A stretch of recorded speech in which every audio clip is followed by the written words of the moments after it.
Falling into Kate's disfavor, Meg immediately broke out her indelicacy with such inglorious manner. Prince Harry and Meghan Markle have been slammed for criticizing the royal family by a US commentator. Prince Harry, 37, and Meghan Markle, 40, stood down as senior royals in March 2020, according to a social media announcement. The Duchess of Sussex would have never gotten the recognition if she hadn't married Harry, according to US analyst Lee Cohen. Speaking to Express.co.uk, Mr. Cohen said, "They've earned my scorn because they've treated Harry's family very poorly in all of this.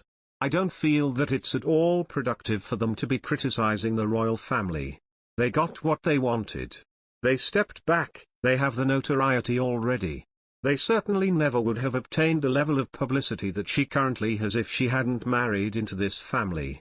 The royal couple have since secured lucrative multi-million-pound deals with Netflix and Spotify after stepping down as senior members of the royal family. Royal expert Neil Sean claimed their lack of progress on producing content could lead to a decline in deals. Speaking on his YouTube channel, Mr. Sean said, "Let me give you a bit of advice, Harry and Meghan, it's not as simple or as easy you possibly think.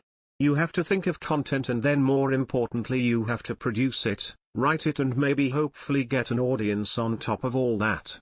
So it's not as easy as they possibly thought, but when you become a major celebrity like Harry and Meghan are now, the bigger problem is you have a golden period. Everybody wants to sign you, you get invited to things like the Oscars. You get offered all of these enormous deals," he said, as we saw with the books deal, which is worth a lot of money even if he'll have to provide some really tawdry asides to ensure that people feel they've gotten their money's worth.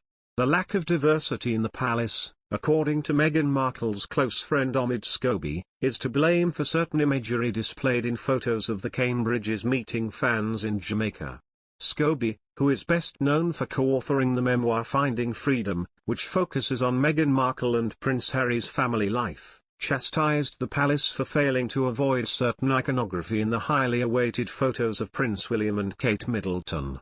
They were seen laughing and joking with young Jamaicans while watching a football match from behind a fence in the photos. Omid tweeted, "I do wonder what the hell palace organizers were thinking with some of yesterday's photo moments. The planning and recon that goes into every step of these engagements is next level, so how did no one think to avoid certain imagery? This is why diversity on a team matters." But royal experts quickly commented that separate photos showed England footballer Raheem Sterling, who was born on the island, posing for similar shots with the fans after appearing on the pitch with the royals yesterday. Wider shots also showed the Duke and Duchess of Cambridge smiling, laughing and shaking hands with their supporters through the fence after the match. Royal editor and host of the Pod Save the Queen podcast Russell Myers posted, "For all the commentary from tightly cropped pictures of William and Kate saying hello and shaking hands to people standing behind a metal fence, which was actually on a football field after a game, here is Raheem Sterling in the same place doing the same thing yesterday. I don't even know where to begin with this.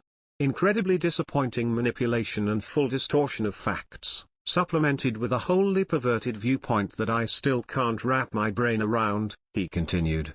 Omid's comments come as the Cambridges posed for smiling selfies and were met with chants of we love you" on their first day in Jamaica, on a tour to mark the Queen's Platinum Jubilee. The royals also met the Jamaican bobsleigh team, who finished 28th in the recent Winter Olympics, on their week-long tour that will next see them in the Bahamas.